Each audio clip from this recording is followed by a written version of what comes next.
নমস্কাৰ বন্ধুসকল, স্বাগতম জনাইছোঁ আমাৰ নতুন ইউটিউব চেনেললৈ। আজি আমি এইটো বনাম এটা ৱায়াৰলেছ এনাৰ্জি ট্ৰান্সফাৰ। এইটো আমি ইয়াৰ কাৰণে লৈ লৈছোঁ এটা IRFZ44N নামৰ মস্কেট এটা। তাৰপাছত লৈছোঁ এটা 3.7 ভোল্টৰ বেটাৰী আৰু এটা 1 কিলো ওহমৰ ৰেজিষ্টেঞ্চ। আৰু এইটো হৈছে আমি এটা কইল বনাই লৈছোঁ এটা ৰাউণ্ড বস্তুৰ ওপৰত কপাৰ 28 নম্বৰ কপাৰ ৱায়াৰেৰে। এইটো ইয়াতে 30 টান আৰু মাজত 0 এটা উলিয়াই আৰু ইয়াতে 30 টান এনেকৈ লগাই লৈছোঁ।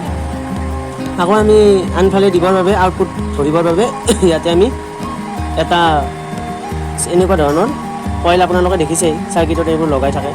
এইটো 7 মাইক্ৰ' হেনৰিৰ কইল হয়। এই দুটা আমি এনেকুৱা কইল লৈ লৈছোঁ। কইল লোৱাৰ পিছত ইয়াতে আমি দুটা LED লগাই দিছোঁ। তো এইটো ইয়াৰ দ্বাৰা আমাৰ LEDটো গ্ল' কৰিব। ইয়াতে আপোনালোকে লগত 3.7 ভোল্টৰ বেটাৰী। তো এইটো আপোনালোকে এনেকৈ ঘৰতে সহজতে বনাব পাৰে। এইটো আমি এতিয়া প্ৰেক্টিকেলি চাম। তো এইটো হ'ল আমাৰ ইয়াৰে প্ৰেক্টিকেল ৱৰ্ক। এইটো আপোনাৰ মস্কেটটো, এইটো ৰেজিষ্টেঞ্চ আৰু ইয়াতে আমি এনেকৈ ডায়েগ্ৰামত দেখুৱাৰ দৰে ইয়াতে কানেকশ্যন কৰি 30+30 এইটো কইল বনাই লৈছোঁ। আৰু এইটো হৈছে আমাৰ 3.7 ভোল্টৰ বেটাৰী। বাকী এই দুটা হৈছে আমাৰ কইল আউটপুটটো ধৰিবৰ বাবে। তো এইটো আপোনালোকে চাব পাৰে যে এইটো আমি নিগেটিভডাল ইয়াতে বেটাৰীত লগাই দিছোঁ। লগাই দি পেলাই ইয়াতে আপোনালোকে চাব পাৰে কেনেকৈ ফুল ব্ৰাইটনেছত জ্বলিছে। দুয়োটা LED ফুল ব্ৰাইটনেছত জ্বলিছে, খুব ধুনীয়াকৈ জ্বলিছে। আৰু আপোনালোকে এইটো চাব পাৰে কোনো কানেকশ্যন নাই ইয়াত, বাছ এইটো তাৰটোৱে ইয়াতে আমাৰ ওচৰত নিয়াৰ লগে লগে এইটো গ্ল' কৰিব ধৰে। এইটোও চাব পাৰে কোনো ধৰণৰ কানেকশ্যন ইয়াত নাই।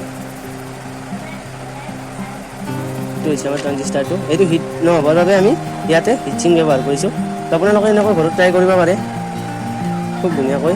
এইটো আপোনালোকে চাব পাৰে যে এইটো কিমান উচ্চতালৈ আমাৰ চেঞ্জ কৰিছে।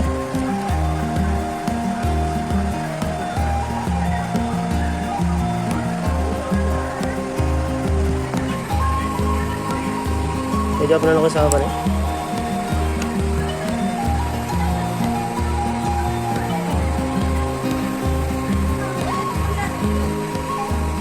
ইয়ালৈকে আমাৰ এইটো চেঞ্জ কৰিছে। যদি আমাৰ ভিডিঅ'টো ভাল লাগিছে তেতিয়াহ'লে আপোনালোকে লাইক কৰিব, শ্বেয়াৰ কৰিব আৰু কমেণ্ট কৰি জনাই দিব। আৰু লগতে চেনেলটো ছাবস্ক্ৰাইব কৰি ৰাখিব। ধন্যবাদ।